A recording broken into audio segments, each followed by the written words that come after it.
Hello YouTubers, it's due time. I gave an update on the Protothrottle that is made by Iowa Scaled Engineering.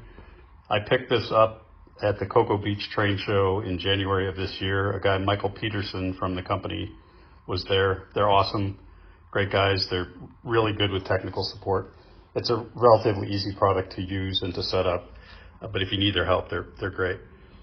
I have NCE DCC, so I have a power cab, and then further down the layout I have a second handheld cab. So it will work with NCE. It works with other systems as well.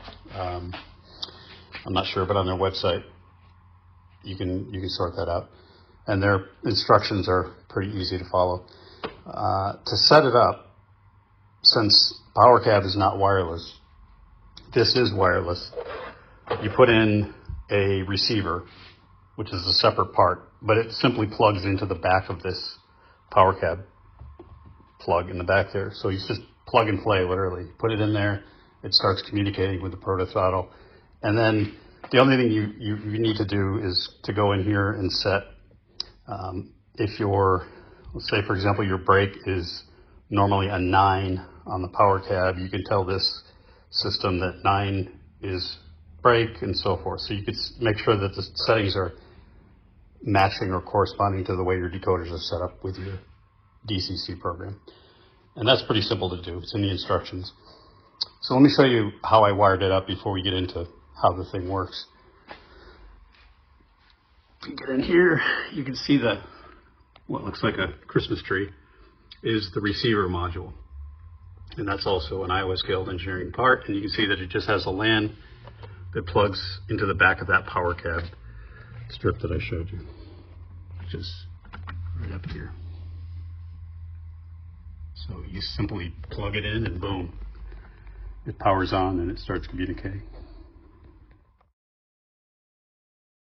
Okay, now a closer look at the Protothrottle. It's set up to look like the inside of a locomotive cab, obviously. You've got the horn, you've got a throttle with 8 notches, you've got a reversing lever with a neutral, forward, and reverse. You've got a brake, you've got a bell, and you've got the rear and front lights. It's really well made. It's an aluminum plate on the front. It's got some heft to it. It's not too heavy, not too big, not too small. I think it's just right. And the holster you see is also an Iowa Scaled Engineering product. It's 3D printed.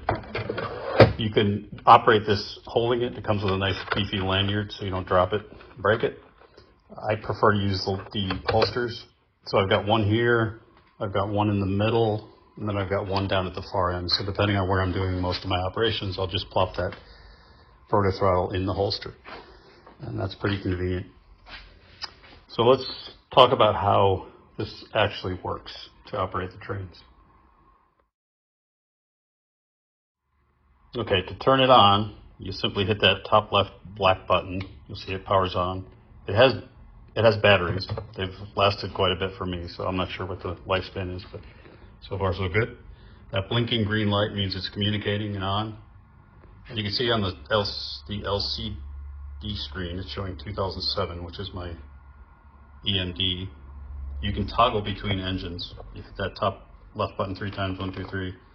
You'll see 2007 shows up. I can then toggle down, and that's 203, which is my GE, which is sitting over there on the fueling pad. But I want to go back to 2007 because that's the one we're going to demo. So then you hit the bottom left, confirm load, bottom right. That loads up that engine. Now to start the engine, I hit that top left again, and then I hit the top right.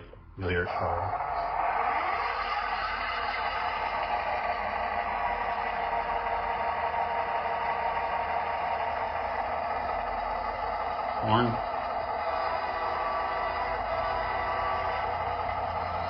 Bell.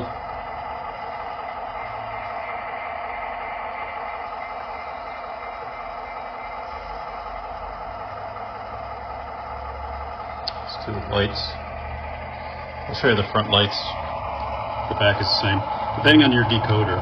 So these are Sound V5 that I had Don at EWMRR installed for me recently. And if you go to his channel, you'll see the install.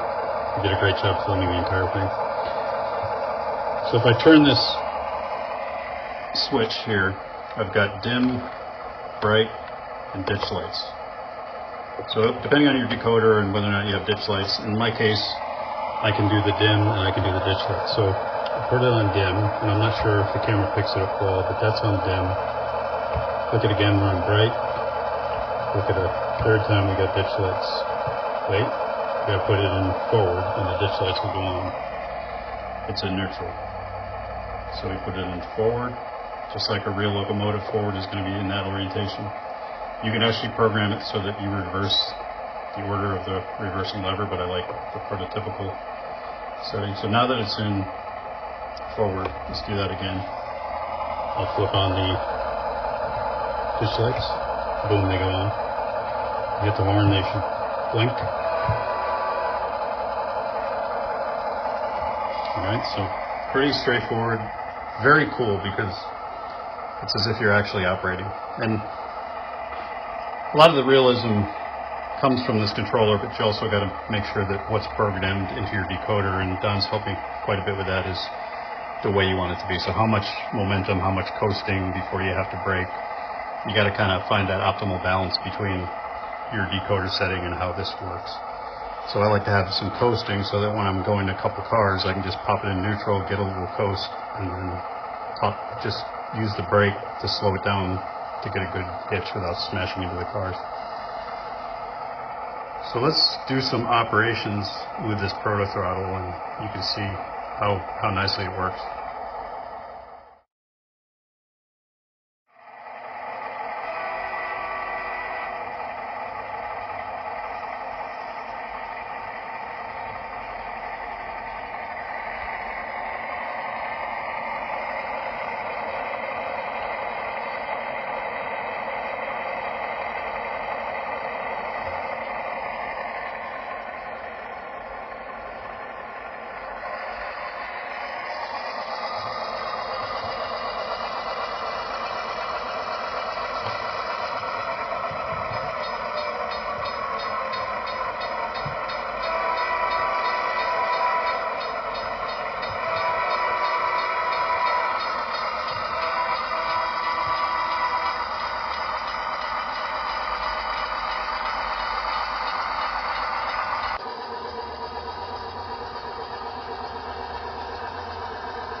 So there you have it, the Protothrottle by Iowa Scaled Engineering. Absolutely an investment, I think, that's worth every penny. If you have any comments or thoughts, please go ahead and leave them, and as always, like and subscribe.